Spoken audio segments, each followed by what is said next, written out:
Please stand clear of the doors. Por favor, manténganse alejado de las puertas. Hey everybody, and welcome back to Monorail Monday. This is episode number 27, a bonus episode, extending 2 more episodes for season number 4. And this one, actually somebody made a request asking to talk a little bit more about the Utilidors. So in this one, we're going to talk a little bit about the Utilidors, and that will spin me in 1 or 2 other directions as well. So let's talk a little bit about the Utilidors. Everybody's very fascinated with them. For a long time, nobody really knew what was down there unless you worked there. These days, tours like Keys to the Kingdom at Walt Disney World take you down into the Utilidors, and you don't get to roam the entire place, but you do get a little bit of taste of what it's like down there. They usually have you just like in the front section that's underneath Main Street and near merchandise. A lot of merchandising operations and merchandising operations down in the Utilidors. There's some behind the shops on Main Street and up. They talk about the forced perspective and all that. There are offices back there above Main Street. I've been through like a couple of trainings up there, just met with a couple of people and discussing merchandise, things we're going to be doing. So there's a lot of stuff happening in that area. But the Utilidors, it's very exciting to think about before you've been down there. Once you've been down there, it's, it's a smelly utility tunnel, basically. If you've been in a utility warehouse kind of thing with some back corridors, it's not that exciting. The walls do have like painted stripes, at least they did when I was there, signifying different sections of the park. So you could see along the wall, it's blue. We're in the Tomorrowland section of the Utilidors. And it's not a big maze. It's a very simple layout. And I think we had there was a red, white, and blue stripe for Liberty Square, Frontierland. I think it was brown stripe. Adventureland. It didn't really extend all the way. Like at Thunder, there's no place underneath it. It's a little more compact than that. I think with Tomorrowland, it extends out to where the ice cream place is now, near Stitch, or what used to be Mission to Mars. That's kind of like the Tomorrowland end of things. So it doesn't extend out nearly as far as the entire park. Just enough into each land, close to a ride, close to a merchandise or restaurant location where cast members can pop up within their land. And that was the whole idea initially, was that people wouldn't be crossing into other lands. It was interesting when I was working overtime in different areas, and I've talked about this previous Monorail Mondays where I started working in Big Thunder, then they sent me to the Frontierland Shooting Gallery. Later after that, I was sent over to Pirates of the Caribbean, so back down into the Utilidor, out to costuming, get changed, pop back up in another section. So, you bounced up, you bounced down sometimes. You didn't really ever find guests wandering down there. Every once in a while, people might wander into a door by mistake. But it wasn't, once social media and once people are blogs and all that kind of stuff, a lot of that really kicked up. People want to I want to go down there. I want to sneak. So, in the last 10 or 15 years, there have been a lot more people trying to sneak down there than there were way back when. But Disney security is down there, as well as just cast members in general. And anybody who does not look like they're supposed to be there does get stopped. And in fact, a couple of times I was stopped down there when I was not in costume and I was just wandering around there before a shift, after shift. Maybe we were just in the park goofing around and we decided to just go under the Utilidor and skip walking through the park. And you get stopped by security, got to show them your ID and things like that. So they are watching, they are looking for people who aren't supposed to be there. In particular, I'm going to tell you a story about one day. I think this was probably September, I think it was 90, may have been 91, when the Main Street Electrical Parade was leaving. One of the multiple times that has left, but at this time, early 90s, we thought, oh, it's going away for good, never going to be here again. The first time. Now everybody cries every time it leaves, it's leaving forever, but it always comes back. It's like one of the Walking Dead. The parade always comes back from the dead.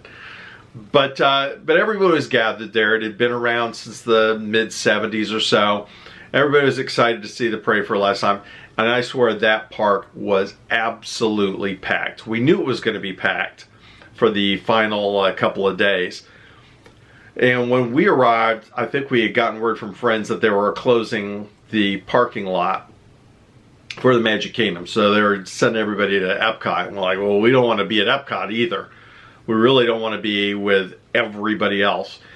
So we determined the best thing was to go park at Port Orleans Dixie Landings.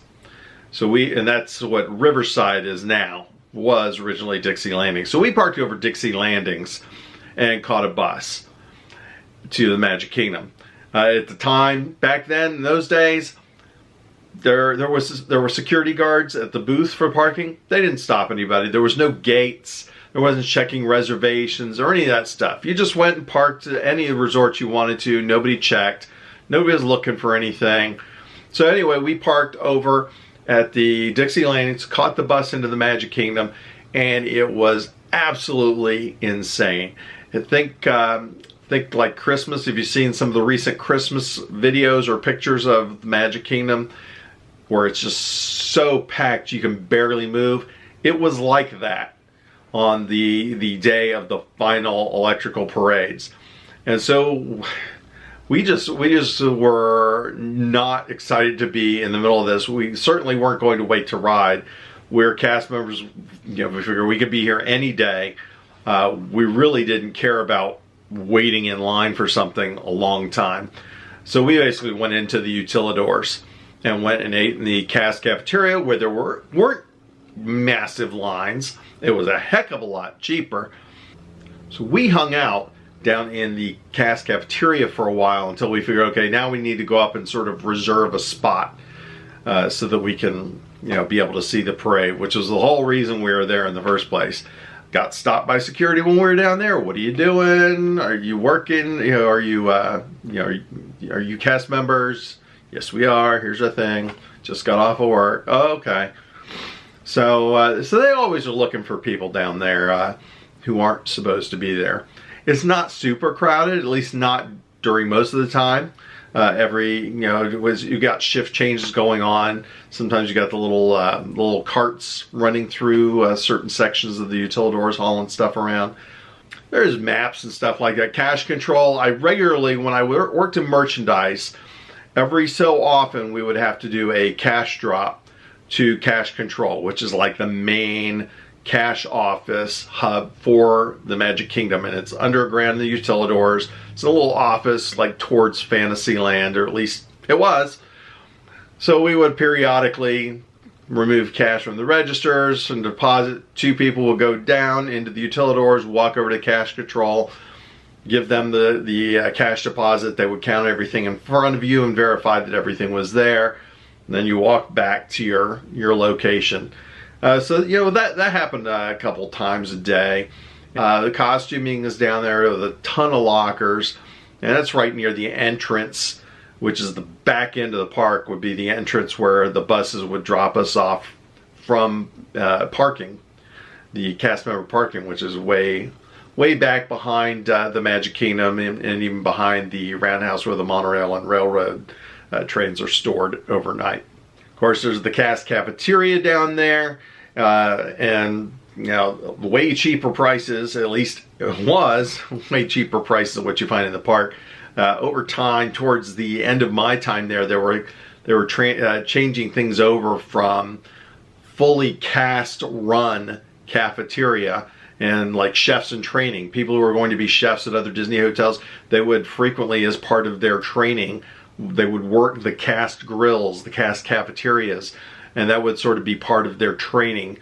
It was really interesting sometimes to be dropped off at the back entrance to the Utilidors and see characters coming out. You see Pinocchio just kind of bouncing along, but not performing, not emoting like you would see Pinocchio doing out in front of guests. But you still have that face and the big grin on Pinocchio's face. So you get Pinocchio wandering around, waiting for the bus, kind of leaning over. It was a interesting dichotomy to see Pinocchio. Here's Pinocchio doing ordinary things, or just like looking bored, or as I've mentioned probably a few times before in different things, watching Cinderella or Snow White with her leg hiked up on a booth in the cast cafeteria, munching on a burger, smoking, her dress hiked up. And you could smoke in there at the time. There was a small smoking section in the cast cafeteria. So things like that were really funny. There was the character area that all the people who were portraying the characters it was like their area, their prep area. They could get dressed and stuff like that and get help putting on costumes and things like that. So frequently coming in and out of there, you would see cast members walking out of there with a headpiece in their hand. And so sometimes it's kind of funny because, at this point, a lot of people know that that characters, or as some call them, friends of Mickey, could be female, could be male friends.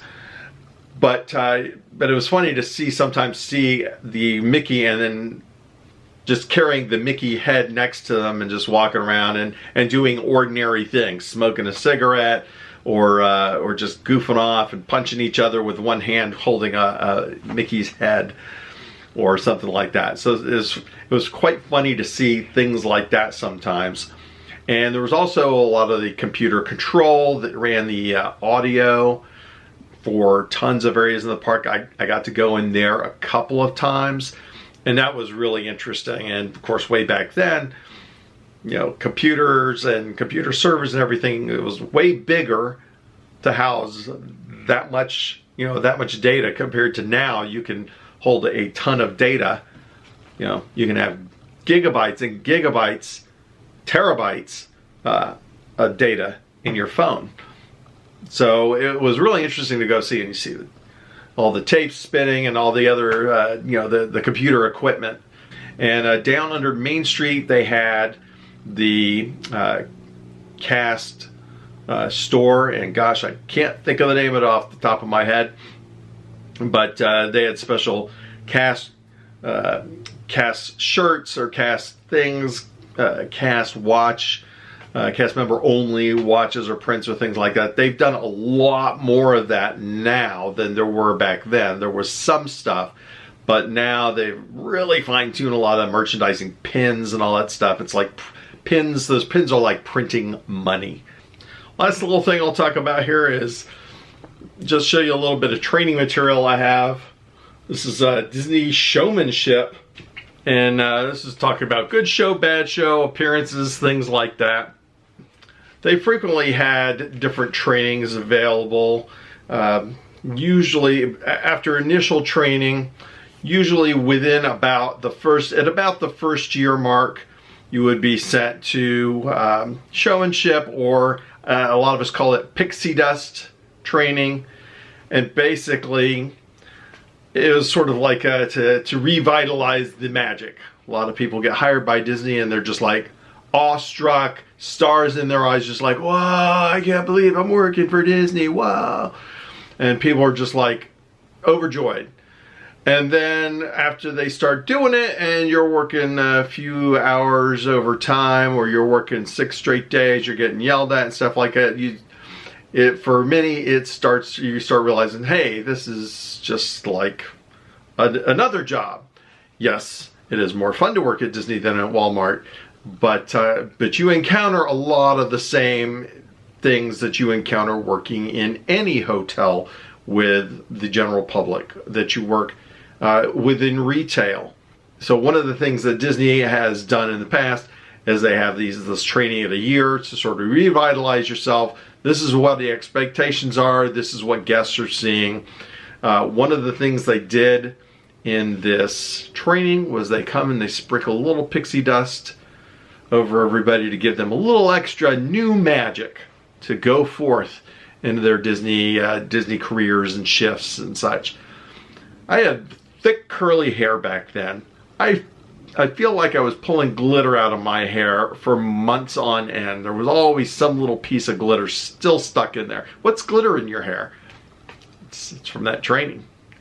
And no matter how much you wash your hair, it just doesn't always, you know, if you've seen glitter, get lost in your car or in a couch or something, there's always more glitter. It's like the tribbles from Star Trek.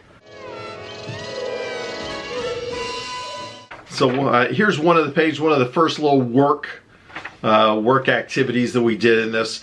Put yourself in the role of the customer at the grocery store, the bank, the gas station. What frustrates you the most as a customer? Be specific. List as many items as you can and put a star by the 2 that as a group you agree are the most frustrating things that can happen to you as a customer. So for me, I put long lines, rude employees, cold food, overcharging, dirty, pushy salespeople, chewing gum, and closing early. As a group, we had rude employees and dirty were what the group chose. So basically what they did was they broke everybody into small groups and you were assigned an area. They might say, and in this particular case, our training was at the Disney MGM studios in one of the backstage areas, one of the offices backstage. So what they did was they assigned us different areas of the studio, said you're going to go out, be in the park for about 45 minutes to an hour, and we want you to observe cast members and guest experiences and things like that, and observe that, and then we're going to come back and talk about it. So they assigned us an area, like I got an area right in front of the Chinese theater, over towards animation, stuff like that. Pretty good section of the park. Other people might have been assigned like the entrance area, things like that. So I hope you enjoyed our little look into the Utilidors, a little bit my experience with the Utilidors anyway, and a little bit of a look at Disney Showmanship training. You know, usually it was just a lot of talking, people sharing their own stories, interactions, and then let's go into the park and take a look and see if we can find these things that are going on. So one more episode next week is going to be the for sure season 4 finale of Monorail Monday. That's going to be episode 28. We'll have a little more fun, then we're going to take a month or 2 off and come back for season 5 a little bit later in the spring. So thanks for joining us. Please like, share, subscribe, comment, tell your friends. If you have any questions, please leave a comment below. Be happy to answer any questions that come in for the season finale. Anything you want me to address, I'll try and answer those. Or if there's something I think is a full episode, we may put that off and do a full episode on it later. So thanks for joining us. Remember, kids, have a good time all the time.